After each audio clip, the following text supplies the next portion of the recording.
Hello everybody. Hey, it is March 17th, 2013, and things are looking pretty difficult right now. There's a lot of good stuff, of course. I'm outside today. It's a little overcast, but it's a very nice day. Not terribly warm, but comfortable. So I hope you're having a good day too. But really what I want to talk about is about three things. The first is that it's not the only time it's happened, but the Eurozone today declared that 10% of every bank saver's account in Cyprus is going to be seized to pay for the bailout of Cyprus. Did you hear what I just told you? They're going into private savings accounts of individual citizens and taking 10% out. And they have nothing to say about it in order to get the bailout for Cyprus. Now, this is just the beginning. They've been raiding retirement accounts and other things, taxing them in ways that they haven't before, that have actually been illegal in the past. And now they're actually going in. This happened to Gerald Celente in an actual theft from MF Global about 2 years ago, where in his sequestered accounts, John Corzine and his crooks took out money that was being held not for playing a stock market, but for purchasing items. In other words, you put the money in there to show that you actually have it, so that you can make the purchase. And they removed all that money from some of these people's accounts. I think it was over something almost near $1 billion, if I remember. Might be a little off on that. It's been a while, but the point is, the Eurozone now has ordered that 10% of everybody's bank account in Cyprus is going to be seized. Okay? This is just the start, and this is going to keep going on. Very serious. You don't have control of your money anymore. If you have paper money, if you have assets in the banks, it's time to get them out. Get them in other commodities. Okay? All right. I want to talk about this. Sarah Palin said something in the CPAC the other day that I thought was brilliant. Sarah Palin, my feelings on her have been, well, you're just like all the other, pretend conservatives. The Republicans were in power when all these horrible tyrannical laws were put into place that they're complaining about now, okay? Because Obama's using them. I don't trust any of these politicians, okay? None of them. But I get amused every once in a while. I appreciate what Rand Paul says, but it's a little too late. You know what I mean?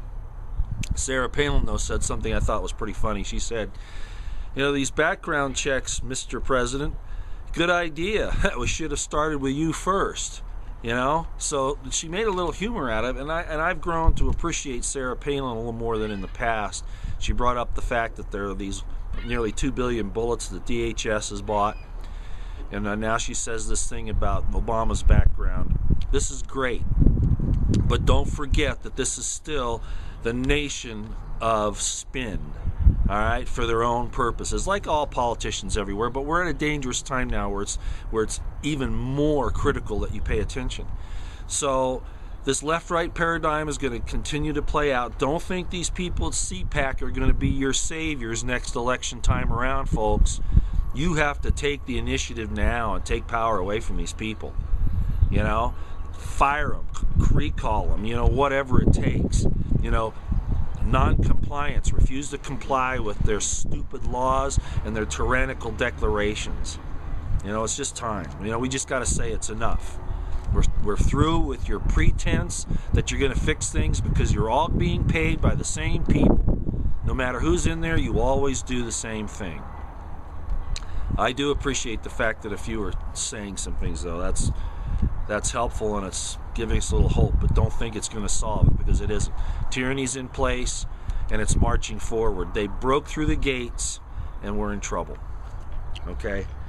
And I'll end up today on this. North Korea has told everybody who lives anywhere near the demilitarized zone to get out. So, again, it could be just a lot of, bluff and huff and all that. But things are serious here, folks, and I look to watch our government in the process of all this. Watch what they're doing. If they really thought North Korea was bluffing, why are they moving missiles around? All right.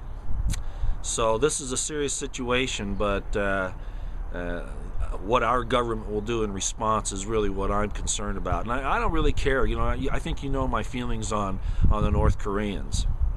As I said, I was in U.S. Forces Japan. I know more about it than probably most politicians do. I wouldn't care if North Korea got, other than the poor people that live there that have just been misused and mistreated for so many years. But I wouldn't care if we went in there and blew the smithereens out of all of their government facilities and assassinated all of their politicians and military leaders. I wouldn't care. I have no feelings for North Korea of any good type. So, at any rate, but what I'm worried about is what this is going to do here. A couple of people wrote in and said, well, China went along with the sanctions for North Korea. Look, North Korea, they've been without for so long. All they do is turn around and tell their people, hey, you see, they're doing these wars against us. It just gives them more reason to do what they do. The North Koreans don't think like anybody else, all right?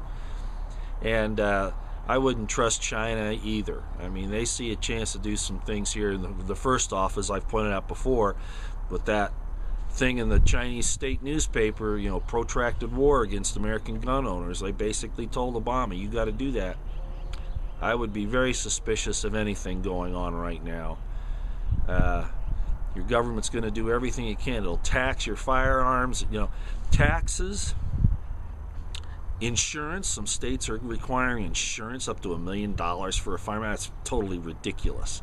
These registration requirements. Even if they don't get an entire gun ban right away, that's the end game, okay? So, and then after that goes your free speech. The Second Amendment's one of those things that says, that it is necessary. There are only like 4 of the Bill of Rights out of the 10 that say necessary in the language for a free state, or necessary for the people, or whatever. And another couple of times in the Constitution, they chose their words very carefully. Second Amendment is a hinge pin for all of your other rights, whether you understand that or not. Okay, yeah, the pen is mightier than the sword, but the sword backs up the pen, okay? All right. Well, enough for today. I hope you have a good time, and I'll be back with you later. Bye.